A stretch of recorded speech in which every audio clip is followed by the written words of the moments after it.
السلام عليكم ورحمة الله وبركاته. أهلا وسهلا بيكم في حلقة جديدة من بودكاست بداية جديدة.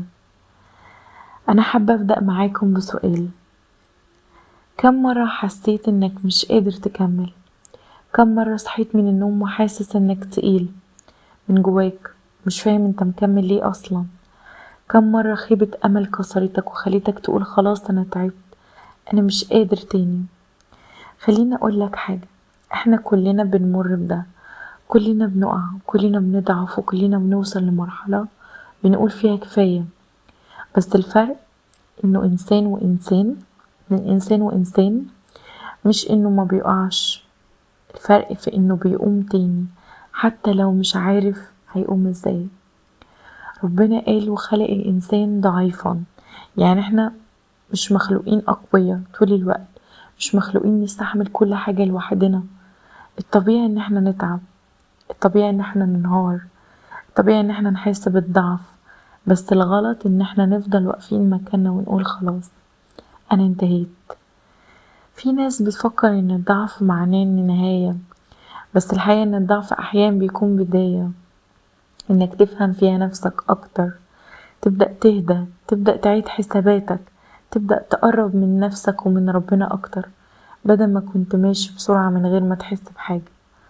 وانا عايزة اقولك حاجة مهمة جدا يمكن تكون محتاج تسمعها دلوقتي. لو انت مكمل حتى وانت تعبان، فده معناه انك قوي وانت مش حاسس ده. لو انت لسه بتحاول، فده معناه ان في امل. لو انت لسه بتقاوم بعد كل وقعة، فده معناه انك مش ضعيف زي ما انت فاكر. في ايام هتحس بيها بضعف، وايام هتحس بيها انك اقوى واحد على الارض، وده طبيعي جدا وده العادي يا جماعة. خليني اقول لكم ان الحياة رحلة، وان الحياة مش طول الوقت هتكون زي ما انت عايز او ممشيها على مزاجك. الحياة يا جماعة فيها تقلبات، ولازم تتقبل ده عشان تعرف تعيش.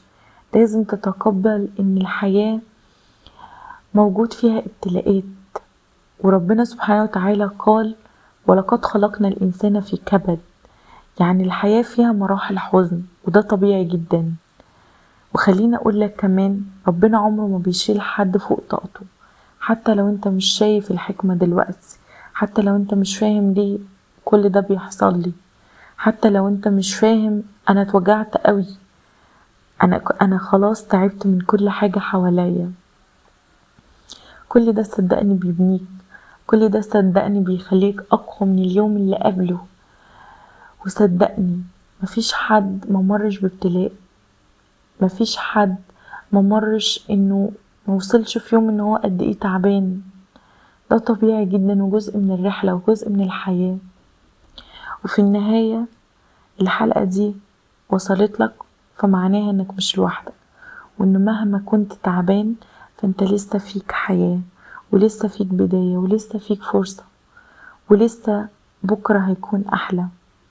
ومين عالم بكرة هيكون احلى ان شاء الله لي. انا نهى، وكنت معاكم في بودكاست بداية جديدة.